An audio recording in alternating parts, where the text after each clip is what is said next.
Hey, Shabbat Shalom de nuevo. Buenas noches a aquellos que se están conectando en estos momentos.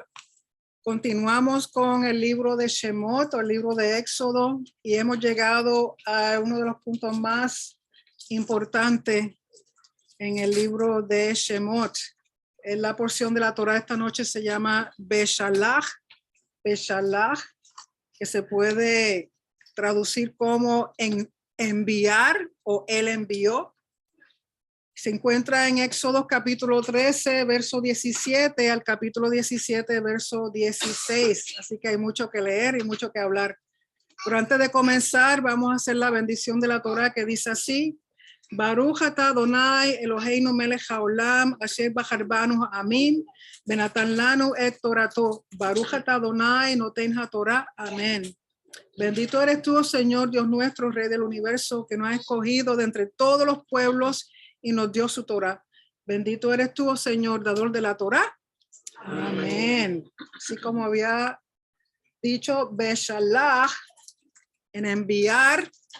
Shalach es de la palabra enviar.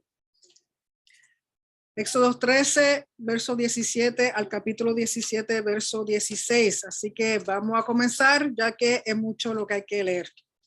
Dice en el verso 17 del capítulo 13, y luego que Faraón dejó ir al pueblo, Elohim no los llevó por el camino de la tierra de los filisteos, que estaba cerca.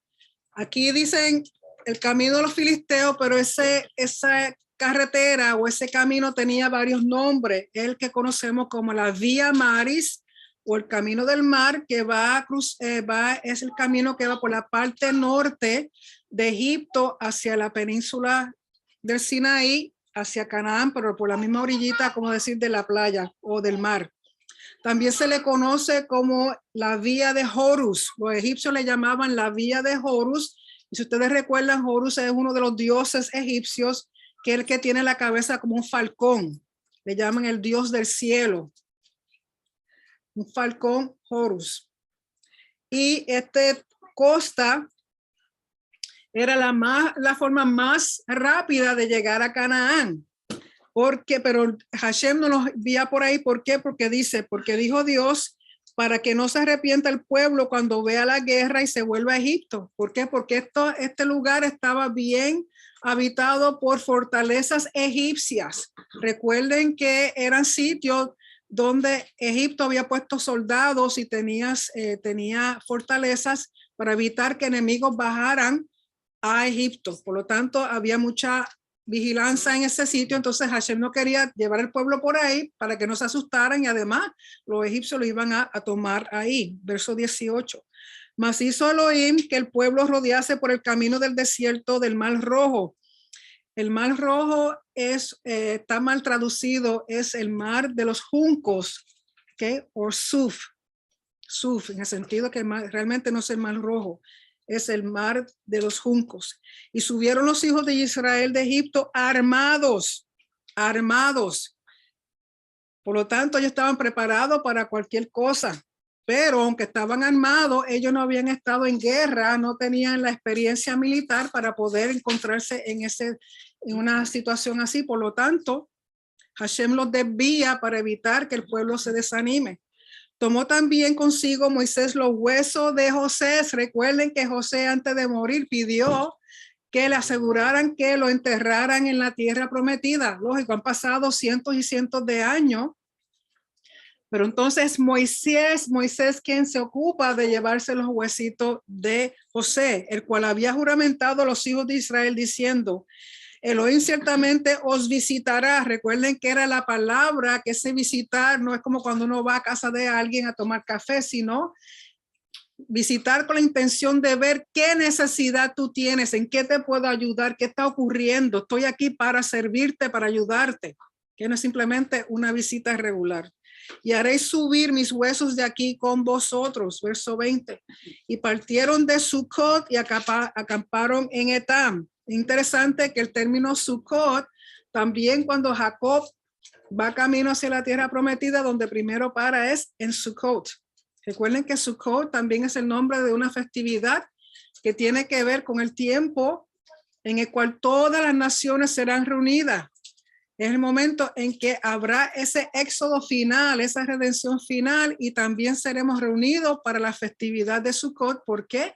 Porque tiene que ver con la reunión de todas las naciones.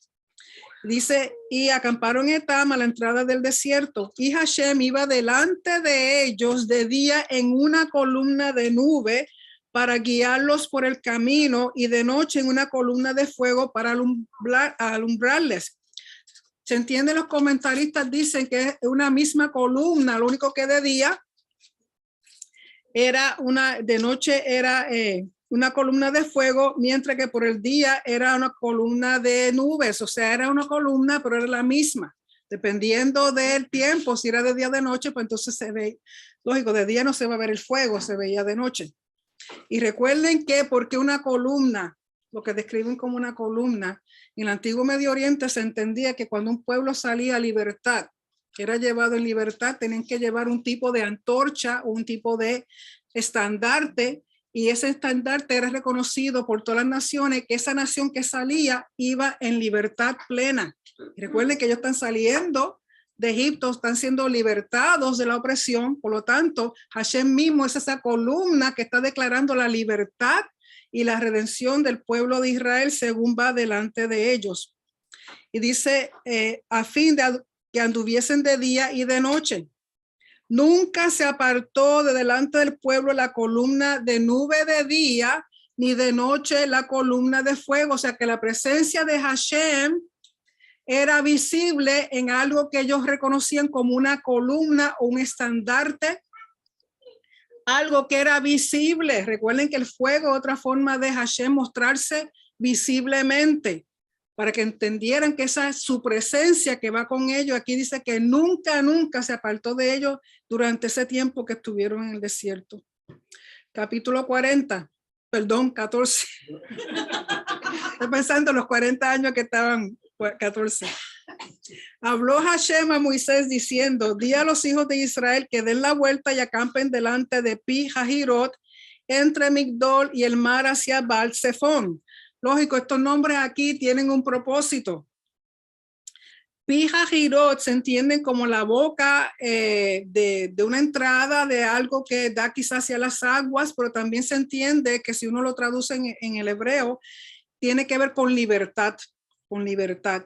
Migdol es una torre y Baal Zephón, sabemos que Baal es uno de los dioses cananeos y Zephón es el lugar, la región que rige ese dios, Baal. Recuerden que Baal era un dios en términos de atributos y características muy parecidas a las atributos y características que se le dan a Hashem.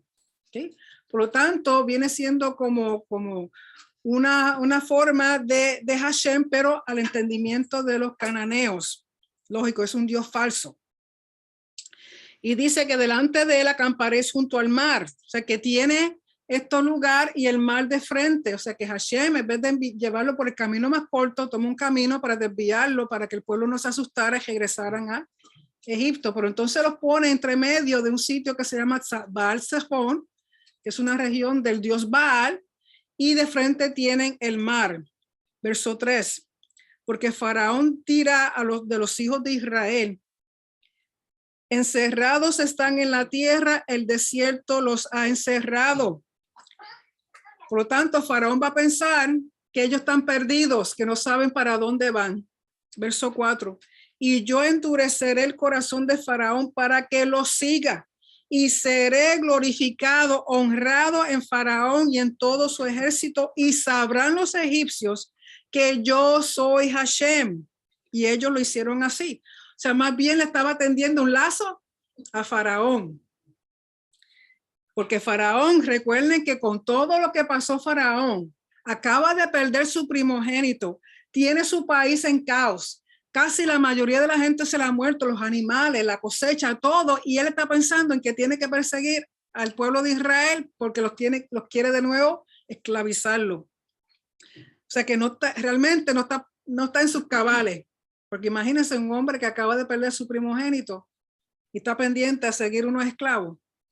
Verso 5. Y fue dado aviso al rey de Egipto que el pueblo huía. Una de las cosas que un comentario que leí es que entre la gente que salió con Israel salieron espías de Egipto para ver hasta dónde iban a llegar el pueblo, porque recuerden que Moisés le había dicho a Faraón que solamente iban a estar 3 días para ir a adorar a Hashem, porque él había puesto espías. Entonces a esos espías ver que ellos iban a seguir de largo y no iban a regresar, regresaron a Faraón y dijo, mira, esta gente te engañaron, no van a estar 3 días nada, se fueron y yo creo que van a regresar.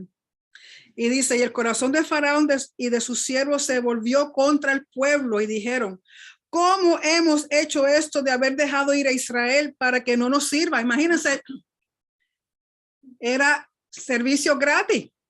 Le estaban haciendo trabajo y no le estaban pagando nada, le estaban haciendo las pirámides, le estaban haciendo todas las cosas que pedía Faraón y no estaban recibiendo ningún tipo de pago. Verso 6, y unció su carro y tomó consigo su pueblo. Cuando dice que unció su carro, los comentaristas también dicen que Faraón mismo preparó su carro como para animar a sus soldados. Recuerden que todos han tenido pérdida. ¿Cómo los convence de que se vayan con él a seguir al pueblo? Está unciendo su propio carro, carroza, lo que sea, y le está diciendo, vengan muchachos, que el botín que les va a tocar va a ser increíble. No se preocupen que vamos a ganar esta. Y unció su carro y tomó consigo su pueblo y tomó 600 carros escogidos y todos los carros de Egipto. Recuerden que el número 6 tiene que ver. El número 6 tiene que ver con un hombre, humanidad. Por lo tanto, aquí están imponiendo la fuerza humana en contra de lo que Hashem está haciendo.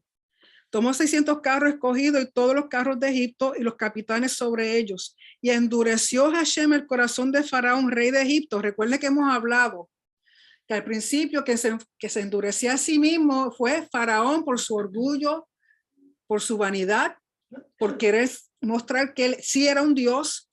Pero llegó el momento en que ya ese endurecimiento era tanto que Hashem dijo, no, ahora soy yo el que te voy a endurecer para que no tenga oportunidad de arrepentirte y yo mostrar mi gloria a través de ti.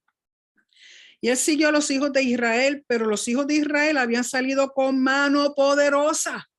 Recuerden que la mano de Faraón era una mano para oprimir, para hacer injusticia, mientras que la mano de Hashem era para dar honor y gloria a su nombre.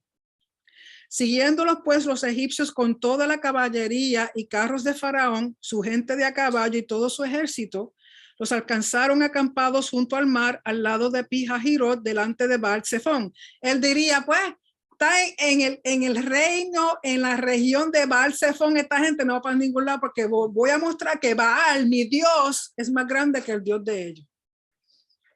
Verso 10.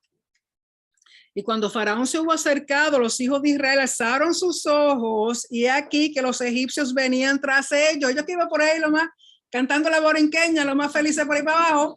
De momento miran para atrás y está Faraón. Por lo que los hijos de Israel temieron en gran manera y clamaron a Hashem. Recuerden que ellos están pensando, viene Faraón con todo ese ejército que vienen preparados, que son hombres de guerra, y nosotros qué vamos a hacer con todos nuestros niños, con todos nuestros animalitos. No están preparados para eso, aunque iban armados, ellos no tenían la habilidad para meterse en una guerra. Verso 11, y dijeron a Moisés, escuchen la ironía, porque recuerden que en Egipto, si había algo que ellos eran tremendo en hacer, eran sepulcros, pirámides, todas las vestimentas, los colores, todas las formas que llevaba ataúd, los sarcófagos, todo lo que ella hacía. Entonces ellos dicen, no había sepulcros en Egipto que nos has sacado para que muramos en el desierto. ¿Por qué has hecho así con nosotros que nos has sacado de Egipto? ¿No es esto lo que te hablamos en Egipto diciendo, déjanos servir a los egipcios? Porque mejor nos fuera servir a los egipcios que morir nosotros en el desierto. Imagínense en el pánico que ellos sienten, cómo cambia su perspectiva. El temor te hace ver cosas que no son. El miedo te hace ver cosas que no son y que no existen. Por lo tanto, verso 13 dice, Moisés dijo al pueblo, no temáis, estar firmes y ver la salvación que Hashem hará hoy con vosotros, porque los egipcios que hoy habéis visto nunca más para siempre los veréis. Hashem peleará por vosotros y vosotros estaréis tranquilos. O sea, la fe que tiene Moisés es la que en ese momento le faltó al pueblo. Después de haber visto todo lo que vieron, de haber vivido todo lo que vivieron, en este momento de pánico, de miedo, de temor, tenían sus mentes y sus corazones aturdidos. Por eso es importante no hacer nada cuando uno tiene miedo, no hacer nada cuando uno tiene temor, no hacer nada cuando uno está seguro, porque uno se deja llevar por uno mismo y no se deja guiar por el Señor. Verso 15. Entonces Hashem dijo a Moisés, ¿por qué clamas a mí? Di a los hijos de Israel que marchen. O sea, esto no es tiempo de estar orando ni estar suplicando. Mira, para adelante. Y tú alza tu vara y extiende tu mano sobre el mar y divídelo y entren los hijos de Israel por en medio del mar en seco. Yo imagino a Moisés. ¿Qué? ¿What? Imagínense. Que con esa varita divida el mar y que caminen por él. Ok, vamos a ver. Y dice, verso 17, he aquí yo endureceré el corazón de los egipcios para que los sigan y yo me glorificaré en Faraón. Todo el propósito de esto es Hashem glorificarse y en todo su ejército, en sus carros y en su caballería. Y sabrán los egipcios que yo soy Hashem. Recuerden que eso es un formulario de rey soberano. Cuando me glorifiquen Faraón en sus carros y en su gente de a caballo. Y el mensajero de Elohim que iba delante del campamento de Israel, aquí tenemos que ver el cambio, pero es lo mismo. La columna es el mensajero es la columna es Hashem. Es toda una forma visible de Hashem expresarse, de dejarse ver. Dice, se apartó e iba en pos de ellos. Y asimismo la columna de nube que iba delante de ellos se apartó y se puso a sus espaldas. E iba entre el campamento de los egipcios y el campamento de Israel.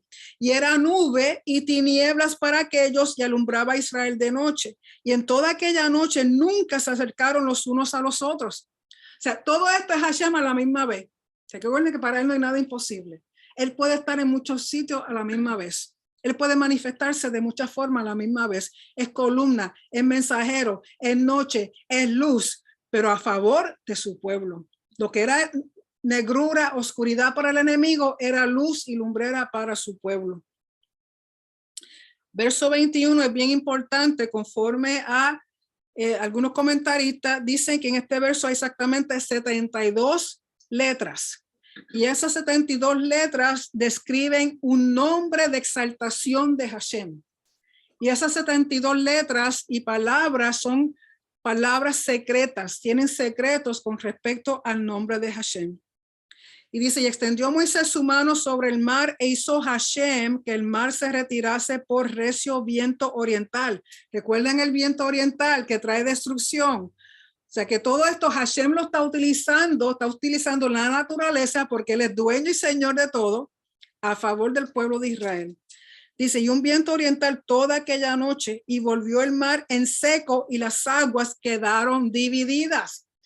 Y por más que uno trate de imaginarse cómo era esto, yo estoy segura que no podemos acercarnos a realmente la experiencia, la vivencia de esa gente de ver un mar, unas aguas, levantarse y formar murallas. Y ese mar, el viento, fue suficiente como para hacer un camino seco, porque imagínense, esa agua, ese fondo, ¿cómo va a estar? Para caminar por ahí, se va a ser difícil, más ellos tienen sus animalitos, sus carretas y sus cosas. Por lo tanto, por ese viento es suficiente como para secar un camino. Y recuerden también que en términos del templo, tierra seca es una referencia al templo. Y dice, entonces verso 22, entonces los hijos de Israel entraron por en medio del mar en seco, teniendo las aguas como muro a su derecha y a su izquierda. Yo imagino el asombro. ¿Cuán alto sería? Se verían los peces, las cosas, como enseñan en la película del príncipe de Egipto. Así, las ballenas. Es increíble. Yo espero que en algún momento, cuando el Señor regrese y nos dé un snapshot de lo que pasó allí porque debe ser bien impresionante. Y dice, 23, y siguiéndolos los egipcios entraron tras ellos hasta la mitad del mar. O sea, ellos no están pensando. Nadie ha visto una cosa así. Y Faraón lo que quiere es, está ciego del odio, de quizá de la vergüenza que ha pasado con su pueblo, de todas las humillaciones. Él quiere venganza con ese pueblo y él sigue y se va tras ellos, se mete también. Y dice, tras ellos hasta la mitad del mar, toda la caballería de Faraón, sus carros y su gente de a caballo. Aconteció a la vigilia de la mañana. Es interesante que la noche, conforme a la Biblia, se divide en 3 vigilias. La noche. Está la vigilia desde las 6 de la tarde hasta las 10 de la noche, es una. La segunda es desde las 10 de la noche hasta las 2 de la mañana. Y la tercera es desde las 2 de la mañana hasta las 6 de la mañana. Por lo tanto, ellos cruzaron, son las de 2 a 6 de la mañana cuando están cruzando. Y se aconteció la vigilia de la mañana, que es de 2 a 6 de la mañana, que Hashem miró el campamento de los egipcios desde la columna de fuego y nube y trastornó el campamento de los egipcios y quitó las ruedas de sus carros y los trastornó gravemente. Imagínense, Hashem mira, empieza a quitar las ruedas, empieza a trastornarnos, ellos están quedando locos y sin idea. Y dice, entonces los egipcios dijeron, huyamos delante de Israel, porque Hashem pelea por ellos contra los egipcios. O sea, aquí se dan cuenta del poder del Dios de Israel, porque ellos dicen, ¿cómo es que está ocurriendo esto? No hay otra forma que el Dios de ellos está peleando a favor de ellos. Verso 26. Y Hashem dijo a Moisés, extiende tu mano sobre el mar para que las aguas vuelvan sobre los egipcios, sobre sus carros y sobre su caballería. Ustedes tienen que entender que esto no ocurrió en 2 o 3 minutos. Recuerden que son casi 3 millones de personas, sin contar los animales, sin contar las carrozas. Y tienen que ir a asegurarse que toda esa gente cruza. O sea, toda la noche en eso, y ya a la última vigilia de la noche es que ya ellos están acercándose a la tierra de nuevo. Verso 27. Entonces Moisés extendió su mano sobre el mar y cuando amanecía, el mar se volvió en todas sus fuerzas y los egipcios al huir se encontraban con el mar. Y Hashem derribó a los egipcios en medio del mar. Yo imagino que estarían locos tratando de salir. ¿Para dónde? Uno de los comentaristas dice que era tanto el terror, el temor, que trataban unos de nadar por aquí, otros por allá y no había forma de salir de donde estaban. Es como cuando, bueno, que se formarían como un tipo de remolino. Yo no sé cuando ustedes a veces van a la playa que se ven y que te agarra y no hay forma de salir, pues así se encontraban ellos. Dice, y volvieron las aguas y cubrieron los carros y la caballería y todo. A mí me da pena por los caballos. Y todo el ejército de Faraón que había entrado tras ellos en el mar, no quedó de ellos ni uno. Y los hijos de Israel fueron por en medio del mar en seco, teniendo las aguas por muro a su derecha y a su izquierda. Recuerden que el cruzar las aguas es bien importante. Cruzar las aguas tienen varias cosas. Número 1, es un periodo de transición. Cuando se cruzan las aguas o cuando se entra en las aguas, es un periodo de transición. Va a haber un cambio. También tiene que ver con un renacer, una resurrección, algo nuevo. También tiene que ver con que las personas están saliendo de caos a orden. Recuerden que las aguas representan caos. Las aguas representan el inframundo. También representan un juicio. Y ellos pasaron el juicio porque son inocentes, pero los egipcios que eran culpables por todo lo que le hicieron al pueblo de Israel, murieron, fueron juzgados con muerte. Y dice, así salvó Hashem aquel día a Israel de mano de los egipcios. E Israel vio a los egipcios muertos a la orilla del mar. Y vio Israel aquel grande hecho que Hashem ejecutó contra los egipcios. Y el pueblo temió a Hashem y creyeron a Hashem y a Moisés su siervo. O sea que en este fue el momento, el punto en cual el pueblo finalmente creen completamente en Hashem, y no tan solo en Hashem, en Moisés como su siervo. Capítulo 15. Hoy se conoce como un Shabbat, el Shabbat Shira. Shira significa cantar. Y este cántico se le llama, es un cántico de victoria. ¿Por qué? Porque en el antiguo Medio Oriente, cuando un ejército tenía victoria, un general o alguien importante de la milicia, se hacía un cántico, se hacía una canción para alabar la victoria y aquella persona que los llevó a ellos a victoria. Entonces aquí en este caso, quien le está dando la victoria al pueblo de Israel es Hashem. Entonces levantan un cántico de victoria. Y si ustedes vieron la haftara de esta porción, el libro de Jueces en el capítulo 4, donde habla sobre Débora, y el cántico que ella hace cuando Barak y Yael matan a Sísera, que era el general del ejército de un rey cananeo. También se hace un cántico. Capítulo 15 dice: entonces cantó Moisés y los hijos de Israel este cántico a Hashem. Es interesante que en el hebreo esta palabra está en un futuro. Está un presente y a la misma vez un futuro. Y sabemos que en el libro de Revelación, también me parece que el capítulo 15,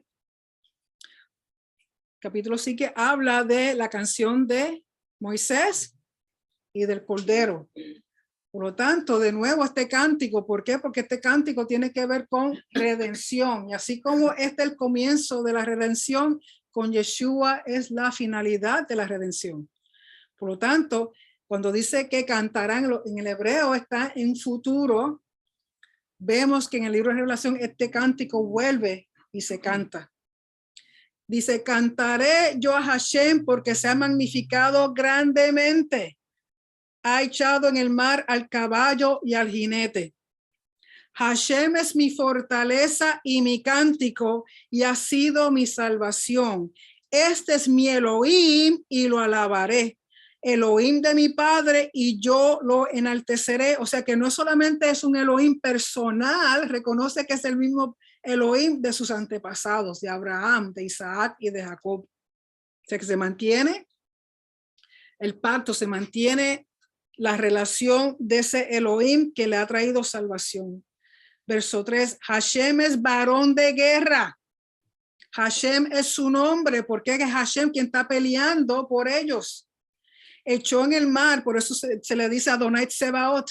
Tsebaot es Dios de los ejércitos.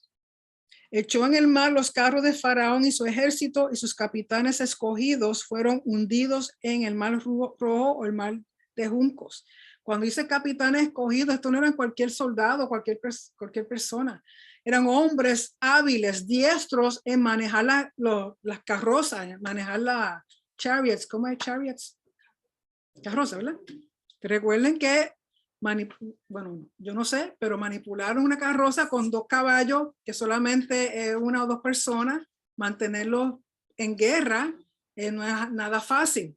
Por lo tanto, por más escogidos que eran, por más hábiles, por más diestros, ninguno de ellos pudo en contra del pueblo de Israel.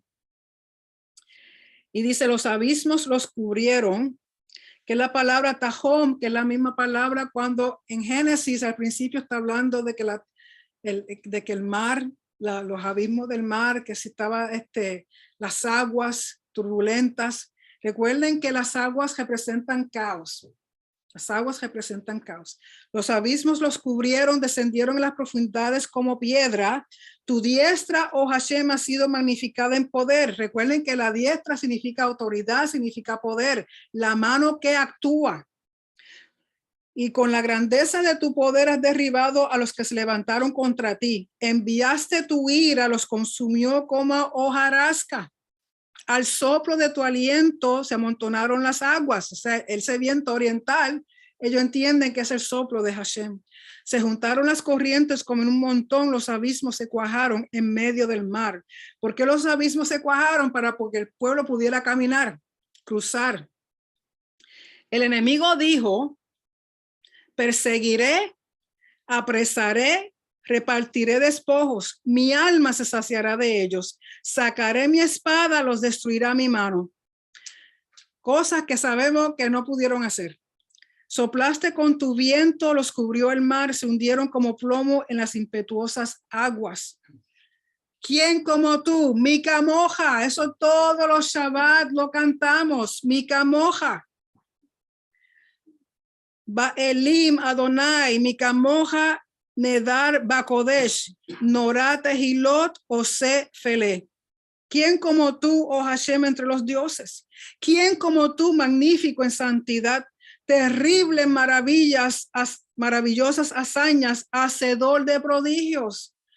Porque el Shabbat está relacionado con la creación y está relacionado con el éxodo. Recuerden que este es el comienzo de una redención que solamente Yeshua va a poder finalizar. Habrá otro éxodo para nosotros. Extendiste tu diestra, la tierra los tragó. Condujiste en tu misericordia, en tu gesed, que recuerden que es un término de pacto, a este pueblo que redimiste. Lo llevaste con tu poder a tu santa morada. Aquí está diciendo que ya lo hizo. Recuerden que para Hashem, él no está atado al tiempo. Para él lo mismo es el pasado, presente y el futuro. Lo llevaste con tu poder a tu santa morada. ¿Cuál es la santa morada? Jerusalén, el monte santo, donde será el templo construido. Lo oirán los pueblos y temblarán. ¿Por qué van a temblar los pueblos? Recuerden que el antiguo Medio Oriente, cualquier dios que dominaba las aguas era el dios máximo. Era el dios soberano, el que se sabía que tenía control de todo. Por lo tanto, al Hashem tener la soberanía, tener el poder de destruir a Faraón y a su ejército, y que su pueblo cruzó, significa que él tenía poder sobre las aguas, que él tenía todo dominio, que era el único Dios verdadero porque tenía poder sobre toda la naturaleza. ¿Por qué ustedes creen que Yeshua caminó sobre las aguas? Por la misma razón, mostrar dominio, mostrar poder, que él es el que tiene el dueño y señor de todas las aguas. El inframundo, los supuestos dioses del inframundo, del Sheol, no tienen ningún valor, ninguna fuerza, ningún poder, no pueden hacer nada. ¿Por qué? Primero que nada, que no existen. Número dos, el único y verdadero Dios es Hashem. Por lo tanto, tuvo dominio sobre el caos y trajo orden al pueblo de Israel. Se apoderará dolor de la tierra de los filisteos. Aquí va a nombrar todos los enemigos de Israel. Porque esto, aunque no tenían ni Facebook, ni tenían Twitter, ni tenían teléfono, esto se regó como pólvora, que el Dios del pueblo de Israel es el verdadero Dios porque tuvo dominio sobre las aguas. Porque mostró que realmente Faraón y su pueblo eran juzgados con justicia porque ellos fueron los que oprimieron y le hicieron tanto daño al pueblo de Israel, y que el pueblo de Israel era inocente. ¿Por qué? Porque sobrepasó las aguas. Recuerden que el mar representa caos. Los hebreos son vistos como inocentes porque atraviesan. Tiene que ver con una nueva creación, tiene que ver con una transición. Por eso el mikvah, el primer mikvah que uno hace, el primer bautismo que uno hace cuando viene el Señor, es una señal de transición. Dejaste el mundo de esclavitud, dejaste a Faraón allá y entraste al reino del Padre. Entraste a vida nueva, entraste a un renacer. Por eso se ven las aguas también como el morir cuando uno entra y salir resucitado o nacido de nuevo. Entonces los caudillos de Edom se turbarán. A los valientes de Moab les sobrecogerá temblor. Se acobardarán todos los moradores de Canaán. O sea que todos van a escuchar de lo que hizo Hashem. Caiga sobre ellos temblor y espanto. A la grandeza de tu brazo enmudezcan como una piedra. Hasta que haya pasado tu pueblo, Hashem, hasta que haya pasado este pueblo que tú rescataste. Tú los introducirás y los plantarás. ¿Por qué va a plantarlo? Porque Hashem es un jardinero. ¿Recuerdan el Edén? ¿Recuerdan que todo rey tenía un jardín? Hashem es un jardinero. Entonces a nosotros, a su pueblo, lo ve como semillas, como plantas. Dice, y los plantarás en el monte de tu heredad, en el monte santo, en el monte donde va el templo, en el lugar de tu morada que tú has preparado, oh Hashem. Ellos todavía no saben de esto. Ya él dice que es el lugar que él ha preparado, es el lugar que está desde la creación del mundo. En el santuario Mikdash que tus manos, Hashem, han afirmado. De nuevo, el que diga que el templo no tiene ningún valor no ha leído la palabra. Porque ese monte es el monte de Hashem. Ese monte santo es donde está su templo, donde está el fundamento de su trono. Y ese templo es su morada, es su casa. Estuvo y volverá a estar. ¿Le gusta a usted o no le gusta? Hashem reinará eternamente y para siempre. ¿Hasta cuándo? Siempre, toda la eternidad. Porque Faraón entró cabalgando con sus carros y su gente de a caballo en el mar, y Hashem hizo volver las aguas del mar sobre ellos. Mas los hijos de Israel pasaron en seco por en medio del mar. Ellos triunfaron porque eran inocentes. Y Miriam, si su Biblia dice María, es incorrecto. Y Miriam, la profetisa, hermana de Aarón. ¿Y por qué dice hermana de Aarón y no de Moisés? Porque era costumbre en el antiguo Medio Oriente relacionar a las hembras con su hermano mayor. Y sabemos que Aarón es mayor que Moisés, por lo tanto la relacionan con su hermano mayor. Y Miriam, la profetisa, hermana de Aarón, tomó un pandero en su mano y todas las mujeres salieron en pos de ella con panderos y danzas. ¿Por qué? Porque era costumbre en el antiguo Medio Oriente que eran las mujeres las que recibían a los victoriosos. Eran las mujeres las que recibían a sus soldados cuando regresaban. Eran las mujeres que tocaban los panderos. Eran las que hacían la percusión. Le tocaba a las mujeres.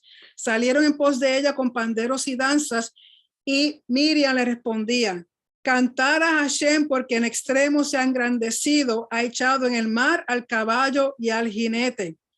Y uno de los comentaristas estaban mencionando que hay 7 profetisas de la cual la Biblia habla. Número 1 es Miriam, la segunda es Débora, la tercera es Hulda, la cuarta es Noadaya, la quinta es Ana, la sexta es Abigail y la séptima Esther.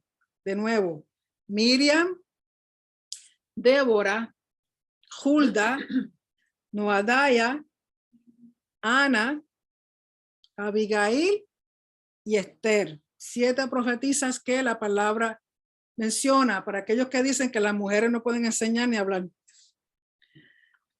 Verso 22. E hizo Moisés que partiese Israel del mar Rojo y salieron al desierto de Shur y anduvieron 3 días por el desierto sin hallar agua. ¿Por qué 3 días? De nuevo el número 3, cuando habla de 3 días, es un periodo de transición. 3 días significa un periodo de transición. Es más, un espermatozoide le toma 3 días llegar al óvulo. Un periodo de transición. Y llegaron a Mara y no pudieron beber las aguas de Mara porque eran amargas. Por eso el nombre Mara o el término Mara significa amargo. Por eso le pusieron el nombre de Mara. Entonces el pueblo murmuró contra Moisés. Imagínense, llevan 3 días caminando. Después que pasó lo que pasó, que vieron los egipcios muertos, que ya saben que no lo están persiguiendo, van por el desierto porque uno de los comentaristas decía que lo que ellos habían traído desde Egipto, recuerdan el pan sin levadura, lo que trajeron de allá, ya para este tiempo se le había acabado. Por lo tanto, llega el momento que ellos sienten sed y dicen: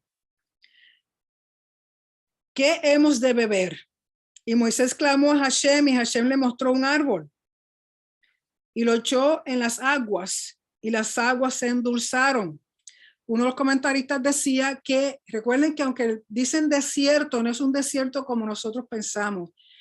Es un tipo de lugar donde no hay habitantes, pero sí hay algunos arbustos, quizá hay unos lagos pequeños, o sea, que se puede encontrar agua.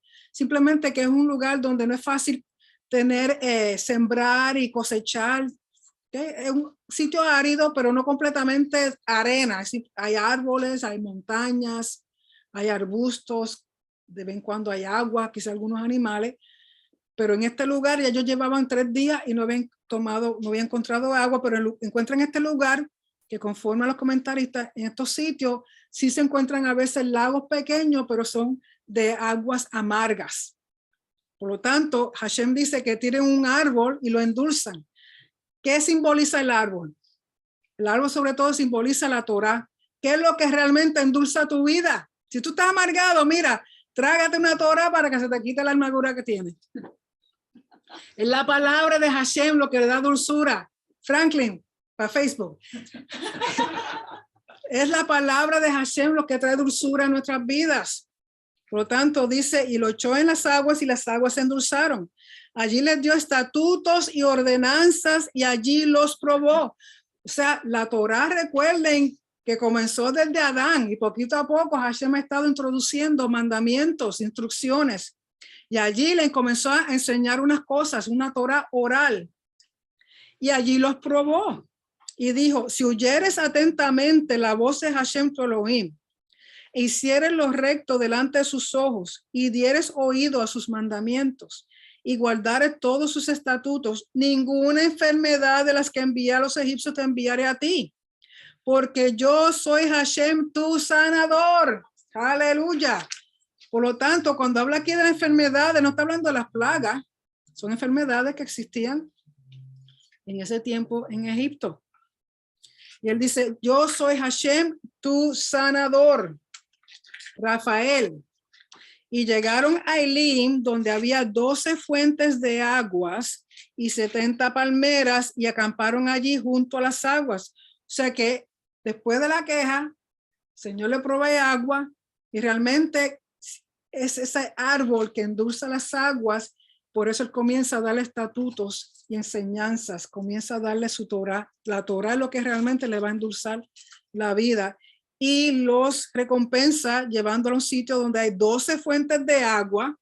Recuerden, las aguas son vida, son la Torá. ¿Por qué 12? Porque el 12 es el número del reino, del gobierno, la administración del gobierno del reino. Y 70 palmeras, ¿por qué 70? Un número que tiene que ver con plenitud, número que tiene que ver con santidad, un número que tiene que ver también con las naciones. Y palmeras, ¿por qué las palmeras? Recuerden que la palmera son las palmeras de dátiles, no son palmeras de coco. Y además son altas, representan a la persona que es recta, persona que es recta. Y acamparon allí junto a las aguas, en otras palabras, les dio un break, unas mini vacaciones, estén tranquilitos, cojan ahí sol, cogen agua, que de aquí en adelante viene lo bueno. Capítulo 16. Partió luego de Elim toda la congregación de los hijos de Israel y vino al desierto de Sin, que está entre Elim y Sinaí. A los 15 días del segundo mes, o sea, exactamente llevan un mes desde que salieron de Egipto, desde que celebraron la Pascua. Y toda la congregación de los hijos de Israel murmuró contra Moisés y Aarón en el desierto. O sea, desde un comienzo, bendito, el pobre Moisés está escuchando murmuraciones, quejas, pleitos. Y les decían los hijos de Israel, oh, si hubiéramos muerto por mano de Hashem en la tierra de Egipto, cuando nos sentábamos a las ollas de carne, cuando comíamos pan hasta saciarnos, pues nos habíais sacado a este desierto para matar de hambre a toda esta multitud. O sea, ellos estaban pensando que hubiera sido mejor que Hashem lo hubiera matado allá y no aquí de hambre, porque morir de hambre es triste. Una persona que lleva mucho tiempo sin comer es bien cruel. Por lo tanto, ellos dicen, mejor hubiera sido una muerte rápida y no aquí este tiempo muriendo de hambre. Quizás las personas piensan, pero ellos tenían sus animales, porque no los mataban y los comían. Recuerden que esos animales eran para ofrecerlos como ofrenda. Y otra cosa, el animal para ellos era de mucho valor. O sea, no era simplemente agarrar una vaca y matarla y ya. O sea, era propiedad de mucho valor y eran también propiedad que ellos iban a usar para ofrendas. Y dicen, y no sé de qué carne están hablando ni de qué pan, porque como esclavos lo menos que comían era carne. Y Hashem dijo a Moisés, he aquí yo os haré llover pan del cielo, y el pueblo saldrá y recogerá diariamente la porción de un día para que yo lo pruebe si anda en mi ley o no.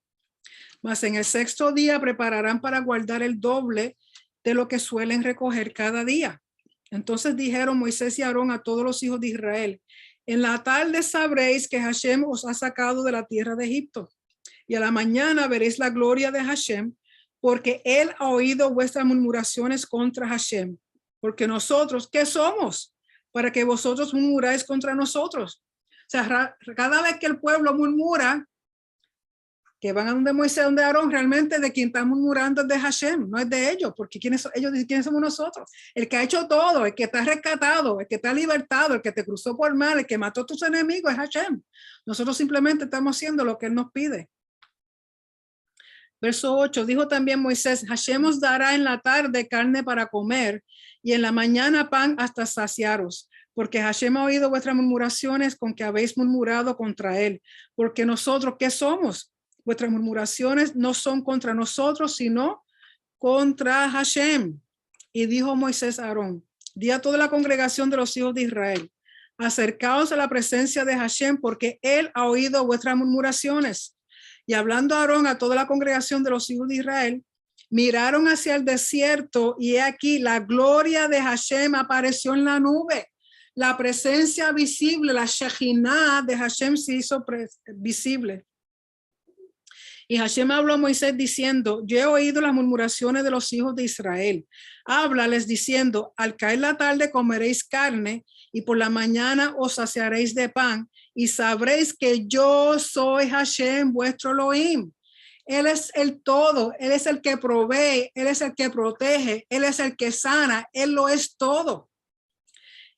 Y venida la tarde, porque a veces uno de los comentarios que estaba leyendo decía que es más fácil pensar que Hashem sí puede hacer cosas grandes como lo que hizo del mar, lo que hizo con Faraón, lo que hizo con las plagas. Pero ¿por qué molestarse para darnos un pedacito de pan? ¿Por qué molestarse para darnos un pedacito de carne? Si él es Dios, debe encargarse de las cosas grandotas, pero de las cositas del diario vivir, ¿por qué Hashem tiene que preocuparse por eso? Pero aquí Hashem le muestra que en lo mucho y en lo poco, yo soy Hashem, yo soy el que te doy, yo soy el que te proveo, yo soy el que te bendigo. Y venida la tarde subieron codornices que cubrieron el campamento. Y una cosa que hay que entender, recuerden que las cosas que ocurrían, por ejemplo, esto de las codornices no es nada sobrenatural. Hay unos tiempos, en una época en cuando estas aves están migrando, que vienen por montones y pasan por ahí y muchas del cansancio caen al suelo y la gente se aprovecha. Aún hoy día, las personas que viven en esta área, cuando esos aves están migrando y da la causalidad que Israel es el punto medio favorito de todas las aves que van del norte al sur y del sur al norte de todo el mundo. Y es un espectáculo precioso. Si uno está en esa época en Israel, uno ve aves que ni se imagina, pero a chorrete que cubren la tierra completa. Hay un lugar, un parque que está dedicado a eso solamente y se ven las aves de todas partes, grandes, chiquitas, todos colores, todas formas. Pues estas codornices llegan a un momento en que ya están migrando y del cansancio, porque vuelan muchas millas, caen cansadas y las personas las recogen. Pero lo que lo hace aquí un milagro, algo sobrenatural, es que lo hace fuera del tiempo de que ellas migran. ¿Okay? Y por la mañana descendió rocío y venida la tarde subieron codornices que cubrieron el campamento y por la mañana descendió rocío en derredor del campamento. Y cuando el rocío cesó de descender, he aquí sobre la faz del desierto una cosa menuda, redonda, menuda como una escarcha sobre la tierra. Y viéndolo los hijos de Israel se dijeron unos a otros, ¿qué es esto, ma? Porque no sabían qué era. Entonces Moisés les dijo, es el pan que Hashem os da para comer. Y de esto sí que no he encontrado nada que se asemeje a lo que cayó del rocío en el desierto todas las mañanas.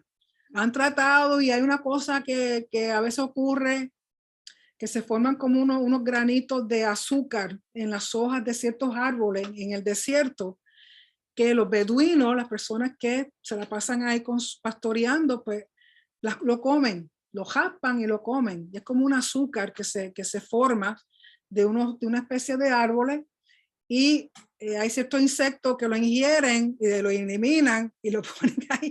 Eso es lo que se pone como un azúcar. Pero aún eso, ellos dicen que no es el maná, es lo más cercano que ellos tratan de compararlo. Pero lo que ocurrió en el desierto con el maná, eso es un fenómeno que nunca en ningún sitio se ha visto, ni se sabe cómo era. Entonces Moisés les dijo, es el pan que Hashem os da para comer. Esto es lo que Hashem ha mandado. Recoged de él cada uno según lo que pudiere comer, un homer por cabeza conforme al número de vuestras personas. Tomaréis cada uno para los que están en su tienda. Y los hijos de Israel lo hicieron así, recogieron unos más, otros menos. Y lo medían por homer y no sobró al que había recogido mucho, ni faltó al que había recogido poco. Cada uno recogió conforme a lo que había de comer. O sea que nada se desperdició y nada faltó. El que pensaba que agarraba mucho era lo suficiente. El que pensó que no agarró suficiente también era suficiente. Y les dijo Moisés, ninguno deje nada de ello para mañana. Mas ellos no obedecieron a Moisés, qué raro, sino que algunos dejaron de ello para otro día y crió gusanos y hedió y se enojó contra ellos Moisés. Y te dije que no recoja para mañana, déjalo. Y se le llenó de gusanos. Y lo recogían cada mañana, cada uno según lo que había de comer, y luego que el sol calentaba, se derretía. En el sexto día recogieron doble porción de comida, 2 homeres para cada uno, y todos los príncipes de la congregación vinieron y se lo hicieron saber a Moisés. Mira, la gente tomó 2 homer por persona, tal como pediste. Y él les dijo, esto es lo que ha dicho Hashem. Mañana es el santo día de reposo, Shabbat. Aquí ya, desde Génesis, Shabbat, y aquí en el Éxodo, Shabbat. Eso no empezó en el monte Sinaí. No venga a decir que de 10 mandamientos uno no lo hago. Eso está desde el principio. El reposo consagrado a Hashem, lo que habéis de cocer, cocedlo hoy, y lo que habéis de cocinar, cocinadlo, y todo lo que os sobrare, guardadlo para mañana. Pero si tú dijiste que no lo guardara, y ellos lo guardaron hasta la mañana, según lo que Moisés había dicho, y no se agusanó ni hedió. ¿Por qué? Porque era Shabbat. Porque en Shabbat no se puede salir a trabajar, a recoger. Entonces, el día sexto, y esto nos debiera alentar, sobre todo aquellas personas que están peleando todavía con el que tengo que trabajar un sábado, que si no trabajo no como. Él te dice que el día sexto, si tú trabajas los 6 días, el día sexto te va a dar la doble porción. El sábado tú se lo dedicas a él y él cuida de ti.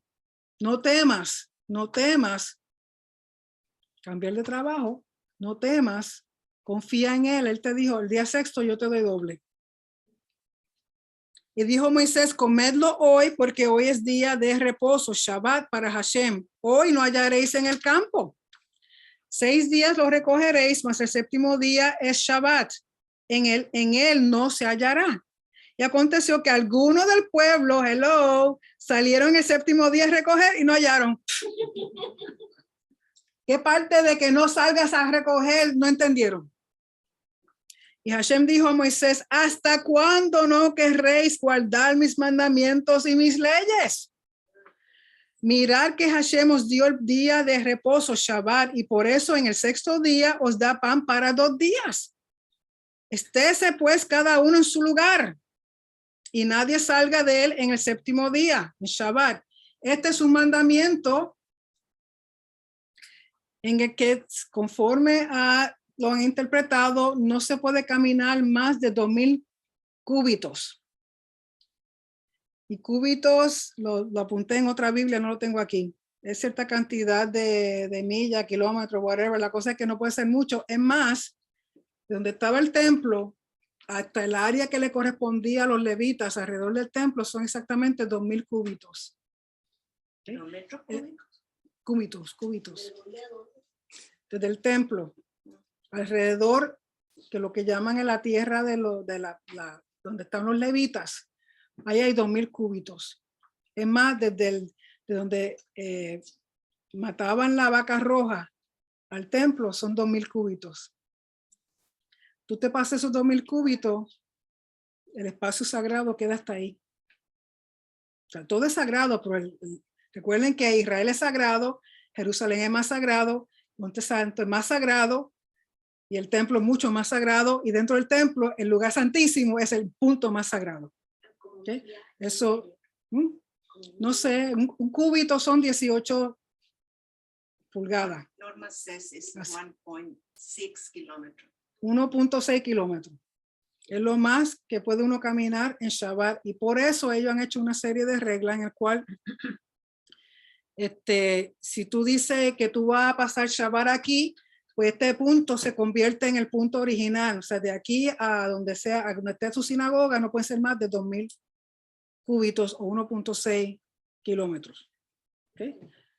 Y puedes caminarlo de aquí hasta la sinagoga, pero de donde está hacia otro lado no puedes caminar. O sea, son chorretes de reglas, como ellos lo entienden, pero por eso si usted va a Nueva York, a Brooklyn, donde quiera te encuentra una sinagoga, porque la gente camina hasta la sinagoga. En Jerusalén es igual.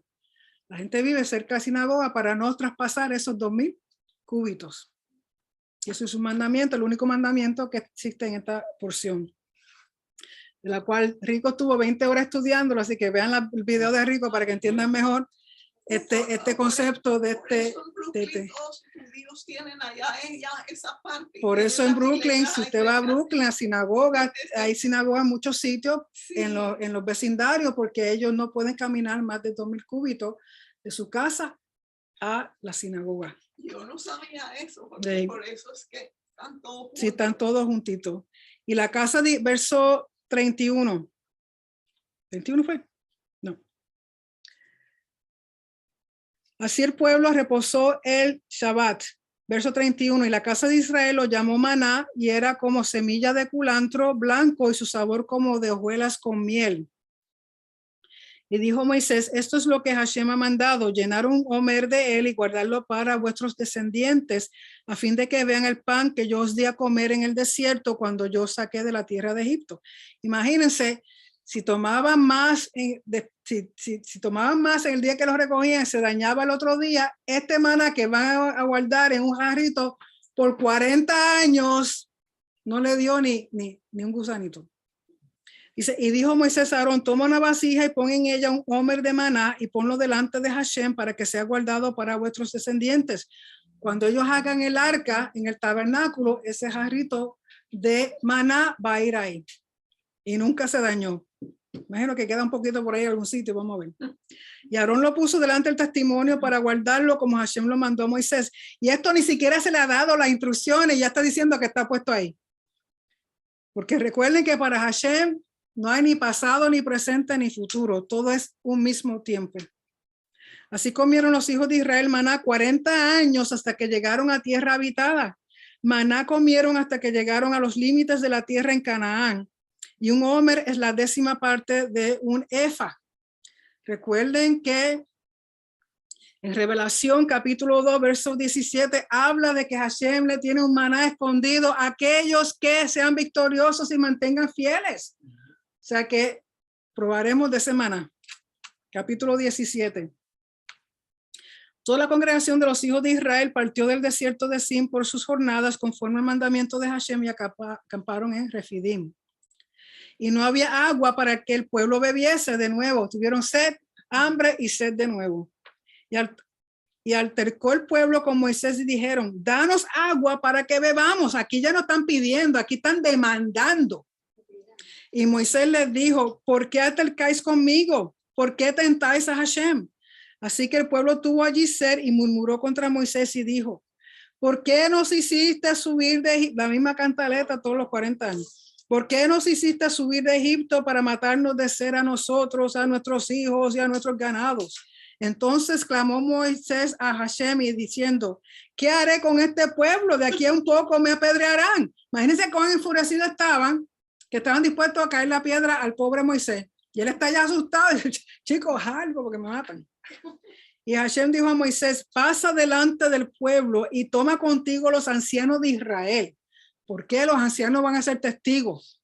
Y toma también en tu mano tu vara con que golpeaste el río y ve. esta vara que fue la que se usó para causar que el Nilo se convirtiera en sangre, es la misma vara para causar que de la peña y de las rocas y del desierto salgan aguas.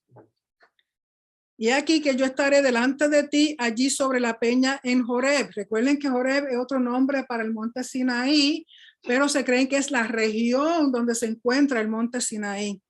Y golpearás la peña y saldrán de ellas aguas y beberá el pueblo. Aquí Hashem le está diciendo, recuerden que está al comienzo, que golpee la peña. 40 años después, cuando le dice, háblale a la peña. ¿Sí? Y se cree que es la misma peña. En otras palabras, va a entender que ellos están a puntito de cruzar a la tierra prometida. Pues ya sabremos que en los próximos capítulos, la cuestión con los espías cambia el itinerario, entonces van a estar 40 años. Estaban a punto de entrar.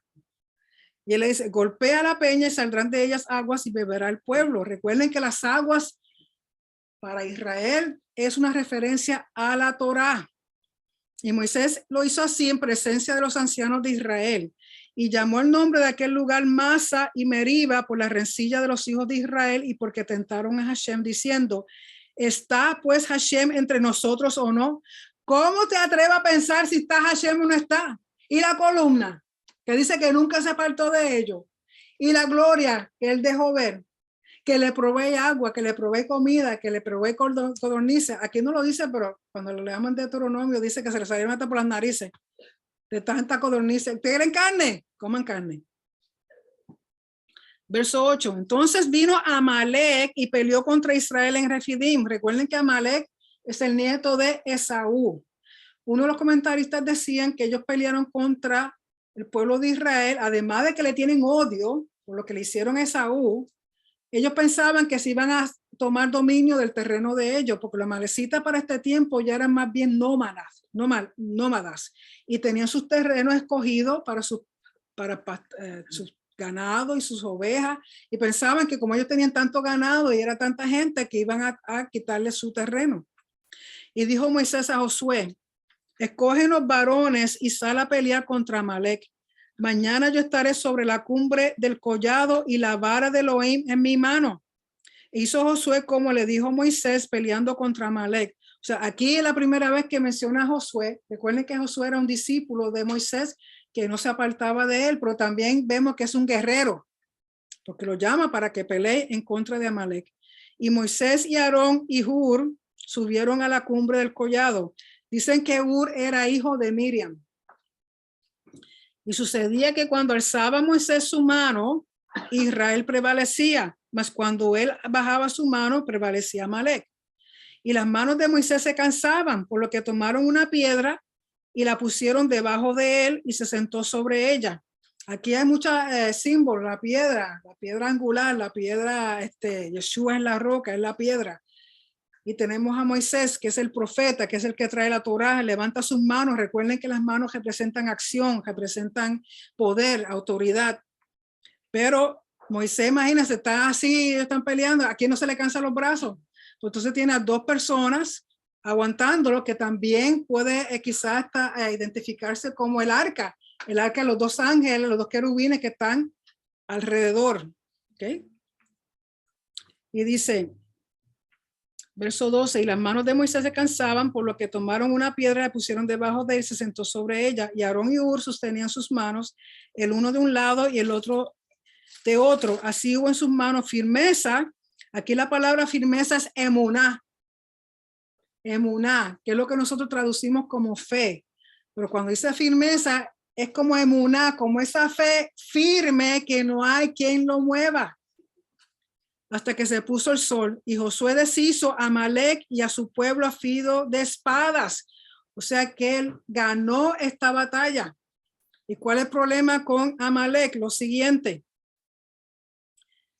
Y Hashem dijo a Moisés, escribe esto para memoria en un libro y di a Josué que raeré del todo la memoria de Amalek de debajo del cielo.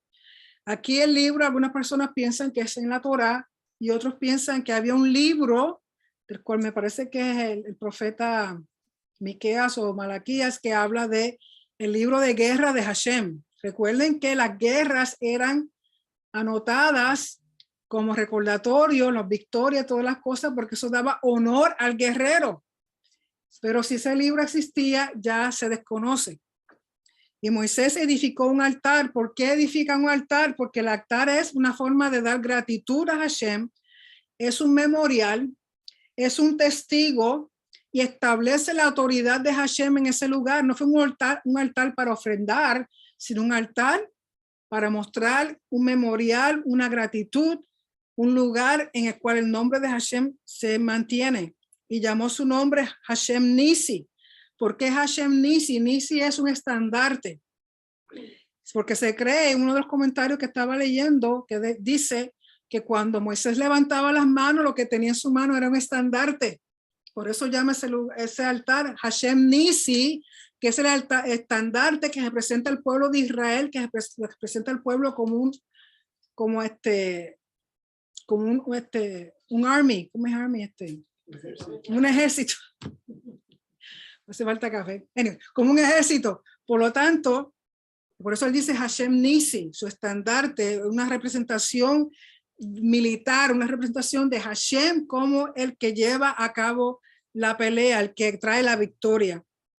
Y dice, verso 15, y Moisés edificó un altar y llamó su nombre Hashem Nisi y dijo, por cuanto la mano de Amalek se levantó contra el trono de Hashem, Hashem tendrá guerra con Amalek de generación en generación, dando a entender que este Amalek, este espíritu, que no otra cosa que antisemita, que no otra cosa en contra de los judíos de Israel, es un espíritu que ha existido de generación en generación, pero es una lucha, una pelea constante, pero dice que va a haber el momento en que Hashem va a raer de sobre la tierra la memoria completa de Amalek. Y recuerden que Amalek era nieto de Saúl.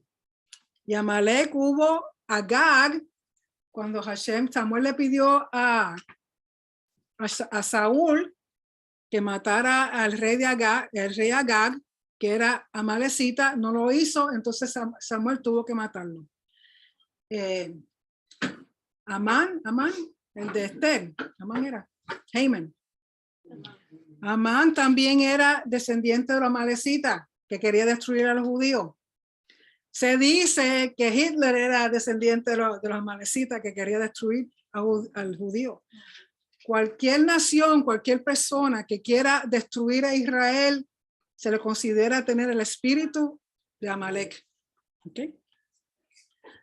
Así que con eso se termina la porción.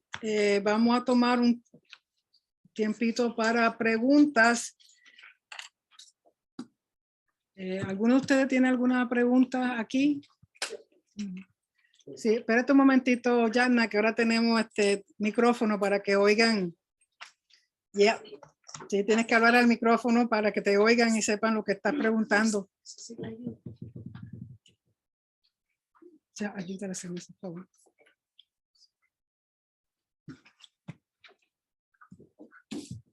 Sí, mi amor.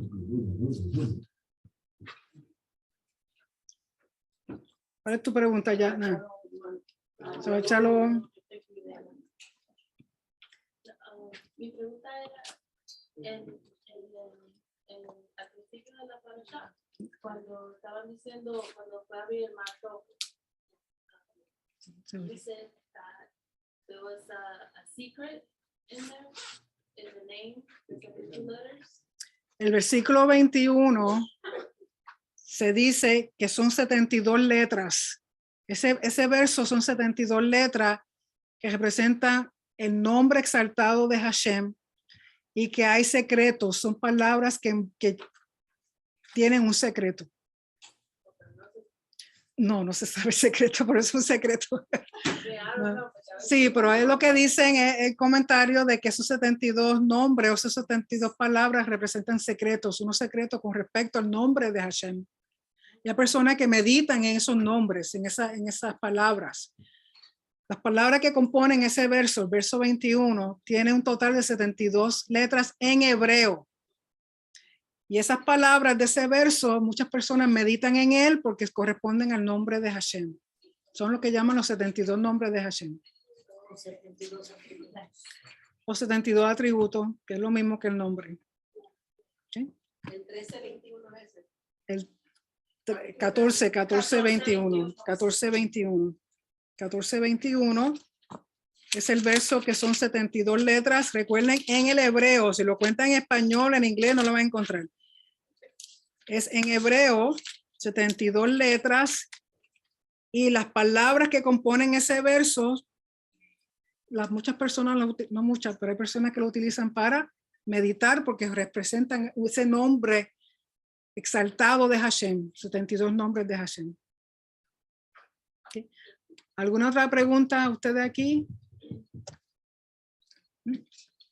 ¿Alguna pregunta? Déjame poner aquí. Sí, dígame.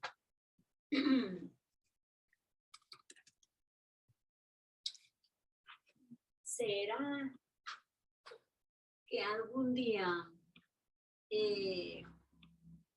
se encontrará Aquí que lo sé. el arca que está perdida? No está perdida, está donde tiene que estar. ¿Dónde está? Dicen que la gente del Instituto del Templo en Jerusalén saben dónde está.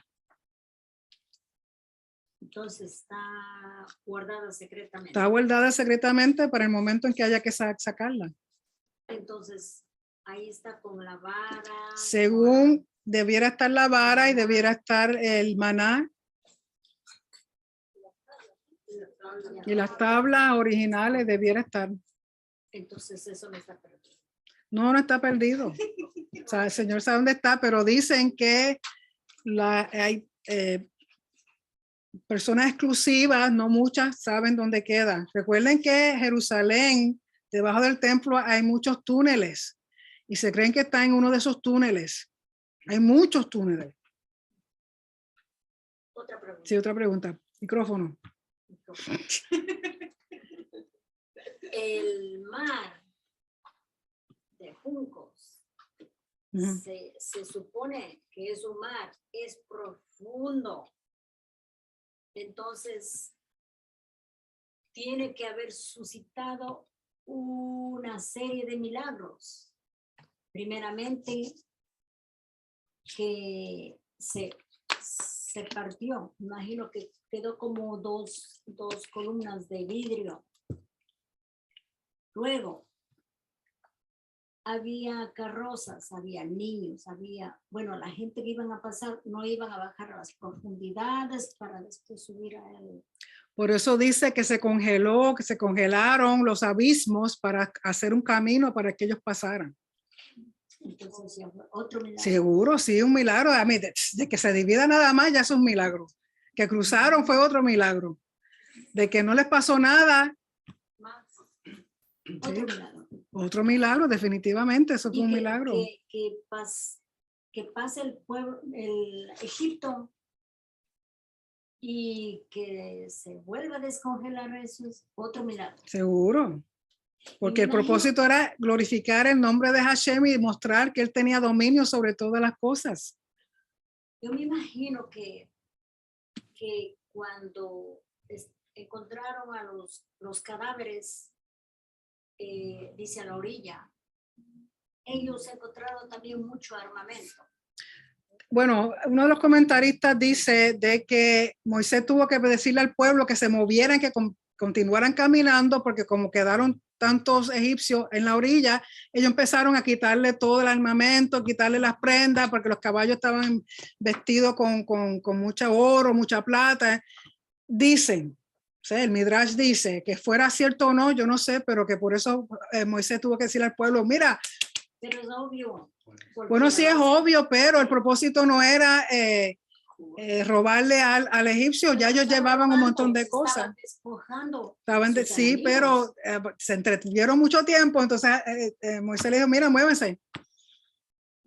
Dicen, es un comentario. Bueno, es un comentario. La gente piensa que es que sí, pero si fue o no fue cierto, estoy segura que alguno que otro estiró la mano para agarrarle otras cositas, ¿verdad? Pero dicen, es posible, conociendo a este ser humano, es posible que algunos de ellos se hayan quedado despojando a los egipcios en la orilla del mar. Una cosa que se me olvidó decirle es que el cántico el capítulo 15, que es el cántico, en una Torá, en el hebreo está escrito de tal manera, aquí en esta no se ve, si usted tiene un Humash, algunos Humash lo tienen así, donde ese cántico está escrito en la Torá en que los versos forman un lado, otro lado y en el medio unos versos. O sea, tienen versos que forman como si fuera, da a entender las murallas de las aguas y el pueblo de Israel cruzando por el medio. Había pensado sacarle una copia para mostrarle, pero no. ¿Alguien tiene el Humash? No, tiene Humash. Por lo menos Humash que yo tengo, cuando usted mira en la Torá y está leyendo, esos versos tienes un verso, un espacio, un verso. Entonces abajo es como formando como si fueran ladrillos, pero da a entender que a mano derecha, a mano izquierda, esos versos forman columnas, como las columnas de aguas, y en el medio los versos tienen que ver con el pueblo pasando por en medio de las aguas. ¿Sí? Está escrito así en la Torá. Cuando usted lo mira, usted puede ver, o sea, simplemente visualizarlo, mientras está leyendo, está viendo las aguas de lado en lado y el pueblo pasando por el medio. Muy bonito. Sí, Jasmine, voy ya mismo con ustedes. Después de Éxodos 15:11, donde dice que tú extendiste tu mano. 15. Después del 15:11, donde está como dice, tú extendiste tu mano derecha y la tierra se los tragó. En mi Biblia dice Yeshua.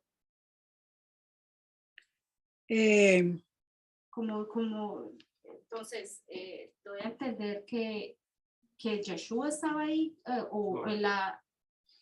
No. Eso está puesto ahí. No está ni en el hebreo. Por lo tanto, no fue Yeshua, porque Yeshua significa salvación. Que se está refiriendo a la diestra como Yeshua, como la diestra de poder que actúa, como el mensajero que actúa de parte de Hashem. Pero eso es una interpretación de verlo así, pero no en el hebreo no habla nada de Yeshua. Lo que sí habla es de que recuerden que los egipcios murieron ahogados. Pero cuando dice que la tierra los tragó, un comentario que leí fue que aún al enemigo Hashem los entierra, los enterró. Recuerden que él no dejar cadáveres fuera, a pesar de los enterró. Murieron ahogados, fueron vistos por el pueblo, pero después la tierra los tragó, dando a entender que los enterró. ¿Okay? Porque el enterrar a un individuo tiene que ver con la dignidad humana. Sea enemigo o no sea enemigo, es la dignidad humana. Sí. Por eso el Micamoja es como es como tanta elevación, es glorificar tanto a Eterno, por eso está cada sábado. Exacto, porque el Micamoja, recuerden que el cántico como tal es una exaltación a Hashem como varón de guerra, como poderoso, como el soberano, como el que hizo todo, dominio a las aguas, el caos, teniendo orden. O sea, todas estas cosas tienen que ver con eso. Por eso el Micamoja y lo recitamos todos los Shabbat, porque no podemos olvidar lo que Hashem hizo con el pueblo de Israel. Se recuerda en el Pesach, se recuerda en Shabbat, se recuerda en... Es importante, es el comienzo de la redención. ¿Okay? Personas aquí en Zoom, ¿tienen alguna pregunta? Una pregunta, no entendí cómo el Señor se presentó como el fuego delante de ellos. Fuego, un fuego. Es una manifestación visible de Hashem. Recuerden que Hashem se puede manifestar como fuego, como relámpago, como trueno. Algo que deja saber que su presencia está ahí. Es simplemente una manifestación.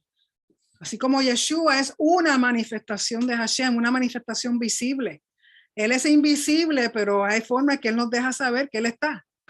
Y una forma visible, por eso el judío espera tanto el tercer templo, porque quieren ver de nuevo esa manifestación visible de la gloria, la Shejinah del Padre en el templo.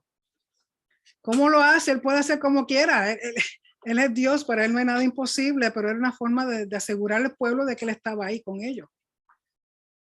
Fuego, fuego, como fuego. Conocemos, podemos ver así.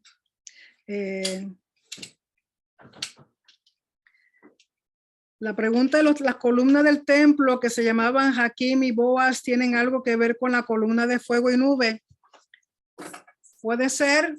Recuerden que las columnas en el templo era parte de la decoración, era parte de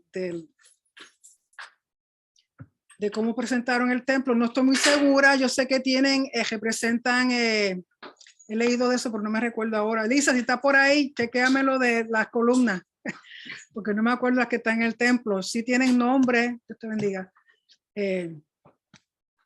Puede ser que esté relacionado, no estoy segura. El mar se dividió en varias partes. Solo fue.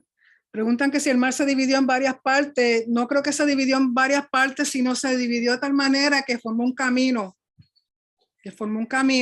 Dan a entender que hubo dos murallas, una muralla a la derecha y una muralla a la izquierda, y en el medio un camino. No creo que se haya dividido en muchas partes, sino una sola división de las aguas que se elevaron y formaron murallas e hizo un camino seco para que el pueblo pasara.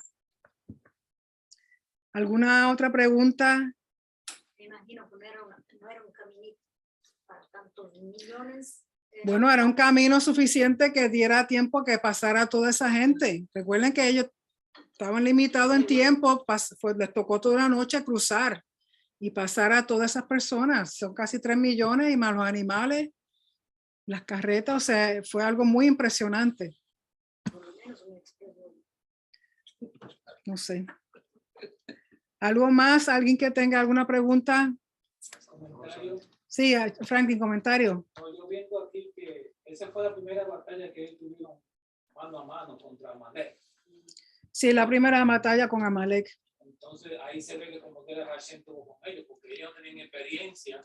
Exacto, yo no tenía experiencia, exacto, pero recuerda que Moisés escogió a Josué para que fuera el líder, el que los llevara. Y recuerda que también ellos salieron armados, entonces ya para este tiempo quizás tuvieron un poquito más de confianza y pelearon, pero recuerda que Moisés estaba en la cima con sus brazos levantados y el estandarte, que eso animaba al pueblo. Más confianza y pudieron, sí, fue la primera batalla con Amalek. Nosotros solamente les recomiendo que vean el estudio de Rico, que fue el miércoles pasado, sobre ese mandamiento que funciona. Sí, recuerden, sí, el mandamiento de los límites de los 2000 cúbitos. Rico hizo un estudio el miércoles pasado en Roca Eterna, véanlo, se encuentra ya en Teshuva. También está en Facebook para que lo vean, que él da mucho más detalles. Marta. Shalom, shalom. Qué interesante, esto es un aporte que me parece interesante, que siendo Moisés el que los llevaba, era el que él mismo pues enseñaba la Torah oral y que ellos pues se tenían que, o sea, entre ellos mismos caminar y vivir esa Torah antes de haberla escrito. Que yo me imagino que eso fue una cosa muy dura, porque entre las quejas y todo eso, ellos tenían también que ver esta cantidad de milagros y esta cantidad de disciplina, de mandamientos que se le estaba dando día a día. Eso solamente me llamó la atención de que esto era día a día, tenían que estudiar oralmente, tenían que pulirse. Sí, recuerden que la Torah oral es lo que Hashem le explicó a Moisés con respecto a los mandamientos. O sea, Moisés anotó los mandamientos, pero si usted lee bien su Biblia, no están explicados cómo hacerlo. ¿Okay? Eso fue lo que se llama la Torah oral, que hoy día es lo que es la Mishnah. Dios te bendiga, es la Mishnah.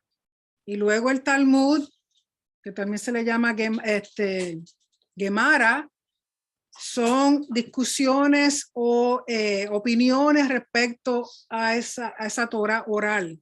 Pero en sí la Torah oral es lo que hoy día se llama la Mishnah, que tuvieron que escribirla. Se suponía que la Torah oral nunca se hubiera escrito, pero debido a que el pueblo de Israel fue exiliado, fue disperso, comenzó mucha corrupción en el sacerdocio, en los levitas, pues entonces el rabí Hillel fue el que decidió escribir,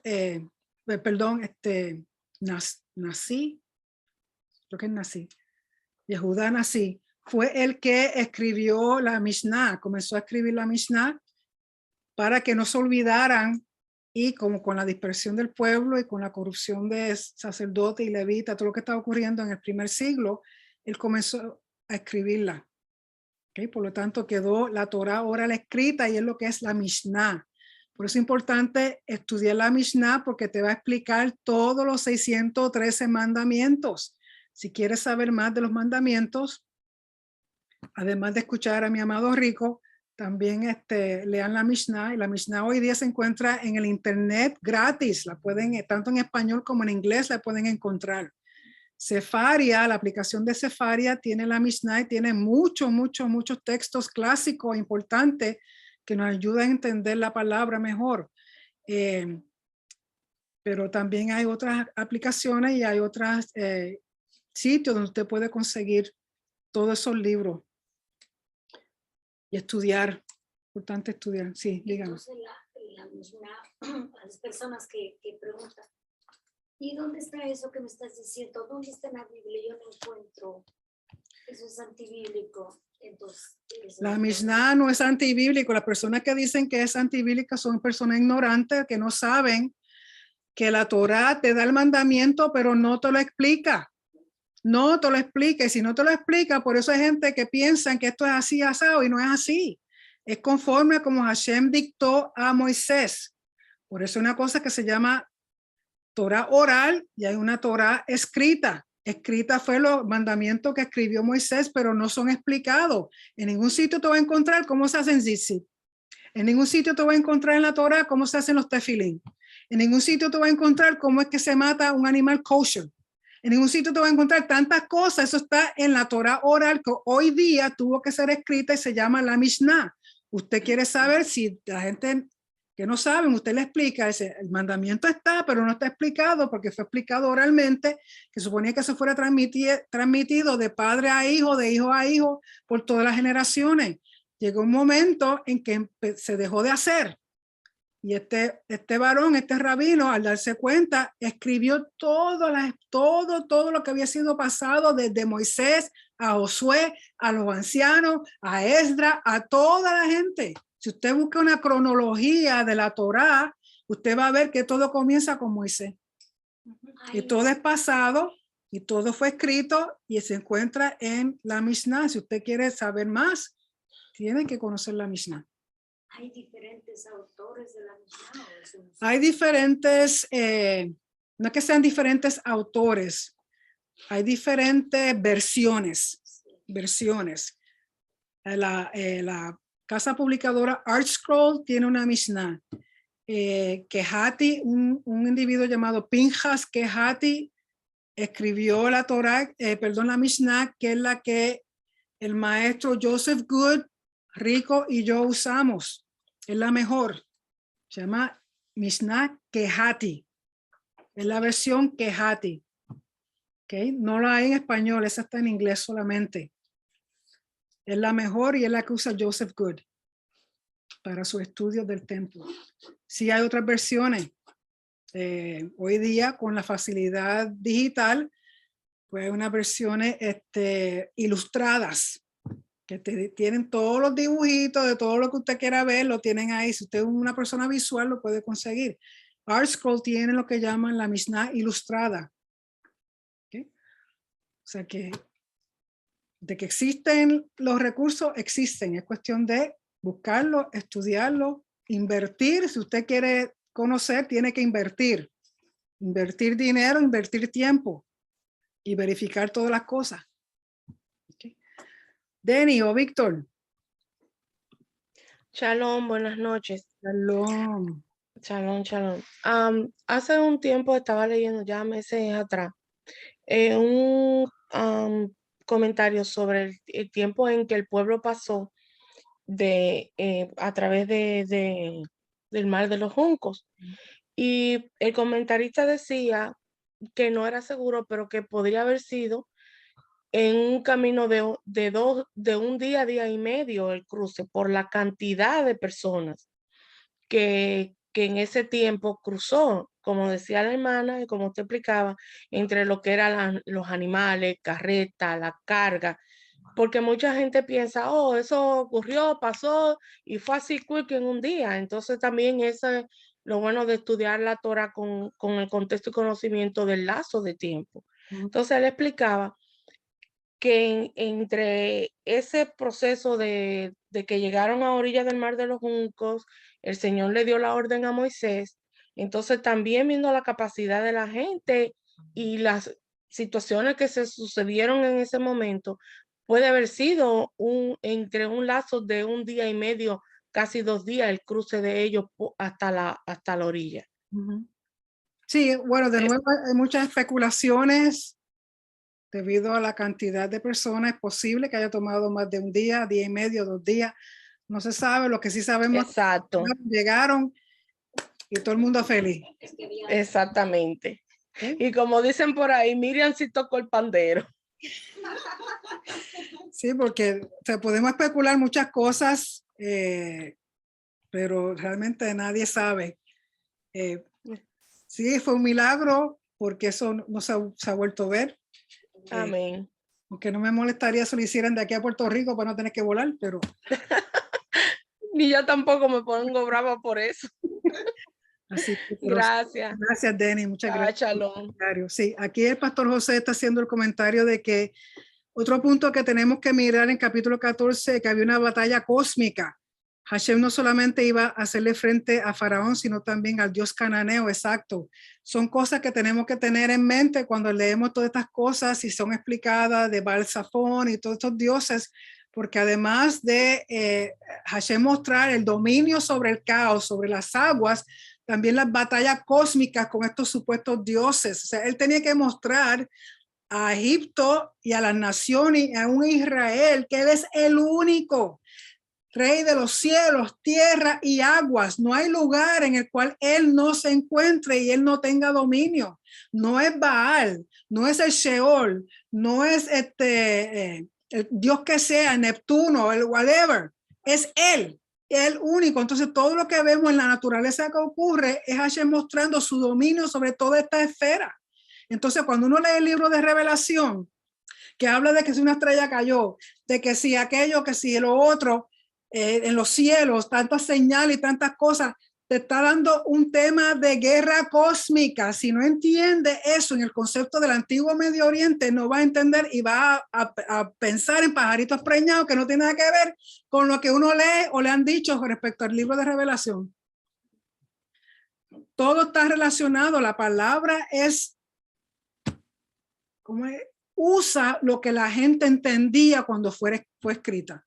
Si usted trata de entenderlo hoy con el siglo XXI, jamás ni nunca le va a encontrar el mensaje verdadero que Hashem dio a Moisés aquí en la Torá. Jamás. Porque empiezan que si esas langostas son los helicópteros Black Hawk, que se ni que... No, mi gente, eso no es así. Son... La gente se ha vuelto loca. Sí, porque no, si lo tratan de interpretar en base a lo que nosotros conocemos. Que si se le cae los ojos y se le derrite la piel, eso fue una bomba nuclear. Como si Juan hubiera visto una bomba nuclear. Tienes que llevarlo al concepto que ellos entienden en ese tiempo, guerras cósmicas, el caos, los dioses que ellos entendían y conocían, los panteones de ellos.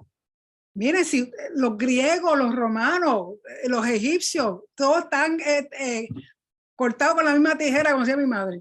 Es lo mismo, son los mismos dioses con diferentes nombres. Pero Hashem tiene, por eso cuando dije que Yeshua tuvo que caminar sobre las aguas, para dejarle saberle a todos esos grecos romanos que él es el Dios de la tierra, el cielo y todo lo que existe. Que tiene dominio sobre la muerte, que tiene dominio sobre el caos. Cuando sacó a Pedro, que Pedro dijo, Señor, déjame que yo camine. Pues vente. Y empieza a caminar. Cuando empezaron las olitas a moverse, se hundió. Y Yeshua lo sacó, lo está sacando del caos a vida nueva, una transición, una resurrección, un renacer. Pero ustedes piensan, ay, pobre de Pedro, se mojó. No es eso. Tienen que ir al contexto de cómo están escritas las cosas en la Biblia. Y él no salió, ay, se me dañó el pelo. Oye, espera. Sí, Por ahí es donde, como el comentario que usted hizo ahora de cuando estamos en temor. Que cuando estamos en temor es que cuando nos vienen todas las adversidades, ¿no? Si tenemos fe y así venga lo que venga, pues es más fácil salir. Sí, es que el temor es lo peor que una persona puede tener. El miedo te inmoviliza. El miedo no te deja apercibir la verdad. El miedo te separa de Dios porque el Señor dijo, Él no nos dio espíritu de temor. Es por eso es que dicen que el temor es la falta de fe. Sí, porque el temor y además si la gente supiera el daño que le hace al sistema inmunológico es tener miedo. Sí.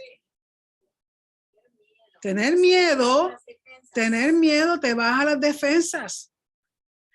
¿Y por qué ustedes creen que entonces, bueno, déjame callarme porque me tumban el video de YouTube? ¿Por qué ustedes creen que toda esa gente está enfermando? El terror, el temor, con todo lo que han hecho. Ay, me muero. Pues muérete. La muerte no es más que un dormir. Si no tienes fe, ya es otro cantar. Si no crees en la resurrección, ya es otro cantar. Si tienes miedo que va para el lado caliente en vez de para el lado de vacaciones, pues lógico, ¿quién no va a tener miedo? Pero el miedo no es para nosotros.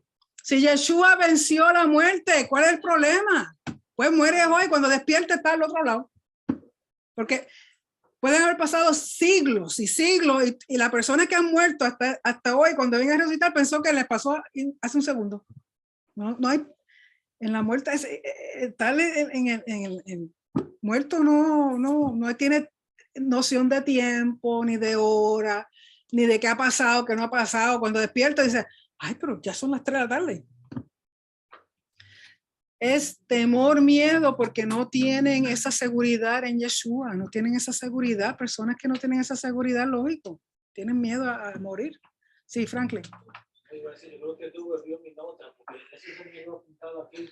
Porque dice que el miedo hace que vean cosas que no hay. Exacto. Yo pensando en la gente que ve esa película de terror. Que exacto. Cualquier cosita, ¡ay! Por ahí hay una cosa. Sí, sí. Rico dice que la educación elimina la manipulación. Sí. El miedo te trae manipulación. Rico, para ti. El miedo es lo que te trae manipulación. Sí, por eso esas películas que la gente, yo no sé, son más sadistas, masoquistas, sobre todo los niños. Entonces, pues, están viendo una película de terror y tú lo llamas, ¡ah! Pasó el gato por el lado y se cree que es la muerte. Yo era uno que gritaba para asustar a la gente. De nuevo, Hashem está siempre con nosotros. Es cuestión de que nosotros nos acerquemos a Él. Él no se mueve de su sitio. Somos nosotros los que nos alejamos y causamos todo el caos. Y Él le dice aquí siempre, principalmente en estos primeros libros, sé valiente. Sí, sé valiente. Hay que ser valiente y tener, como dice el judío, juspa. También el pastor José me recuerda que el capítulo 15, además del cántico, es un cántico de entronamiento. Recuerden que la exaltación de Hashem, el dominio sobre todas las cosas. O sea, hay muchos temas dentro de todo lo que hemos leído. Lo que pasa es que necesitaríamos horas y horas y horas para poder discutir cada cosa. Por eso es importante. Por favor, vean los videos que ha hecho Rico. Rico ha puesto mucho tiempo y muchos recursos. Y también Lisa, Rafi, Walter. O sea, somos el combo perfecto. Así que aprovechen. Aprovechen. Yo digo que es un dream team. ¿Sí? Porque lo no cubre, yo veo amor. Exacto, porque es imposible que yo cubra todo en 2 horas. Sí. Entonces lo que yo no cubrí, lo cubre Walter, lo cubre Lisa, lo cubre Rafi, lo cubre Rico, y así tienen un completo todo. Y recuerden que la perspectiva de una persona puede ser diferente a otro, y no es cuestión de son perspectivas sobre una verdad. Lo que tú lo entiendes de esta forma te ayuda a ver otra cosa. ¿Okay? Es imposible que yo me acuerde de todo aquí en 2 horas. Así que le agradezco, Pastor José, por los comentarios y a ustedes también, porque por eso nos necesitamos los unos a los otros. ¿Okay? Esto no es ni en mi reino, ni en mi congregación, ni en mi porción, es todo para todos. Y nos ayudamos. El propósito es ayudarnos y crecer todo, edificarnos con las cosas que Hashem ha puesto en cada uno de nosotros. ¿Okay? ¿Alguna otra pregunta o comentario? ¿No? ¿Ok? ¿Ustedes? Aquí Sí. alguien puso en Facebook Ajá. un comentario. Sí. Adrián Martínez. Sí. Dice, exacto. Es el combo perfecto. Qué bendición estudiar con todos ustedes. Amén, amén. Amén. Gracias. Amén. Así que recuerden que el viernes próximo, el 19, jueves, el jueves próximo comienza en Orlando la conferencia del templo 105 en inglés con Rico, así que yo voy a estar allá, Dios mediante, así que no me verán mi bella carita el viernes. No sé si van a querer ustedes hacer servicio aquí, pero si lo hacen, pues la persona que esté, el pastor, ya sea Iván o José o el que sea, pues dará la clase. De no haber servicio, pues entonces les recomiendo que se vayan para Roca Eterna en Haines City. Viernes, ellos no tienen servicio los viernes. Pues váyanse sábado. Sábado en Roca Eterna. Porque estamos jueves, viernes, sábado y domingo en conferencia. ¿Y dónde queda Roca Eterna? Roca Eterna queda en Haines City. Haines City. Así que de nuevo, si no hay más preguntas, nos veremos entonces ya no este chaval que viene, sino el de arriba, Dios mediante, porque voy a estar en conferencia para ver si aprendo algo más. Ya es la conferencia 105 del templo. Así que nos vemos. Sé que algunos de ustedes van a estar, así que los veré allá en Orlando, si el Señor así lo permite. Bueno, mis hijos, muchas gracias. Shalom, bendiciones. Shalom. Shalom. Que Shabbat descansen. shalom. Shalom. Shalom. Shalom. Ay, salió Benjamín. Shalom.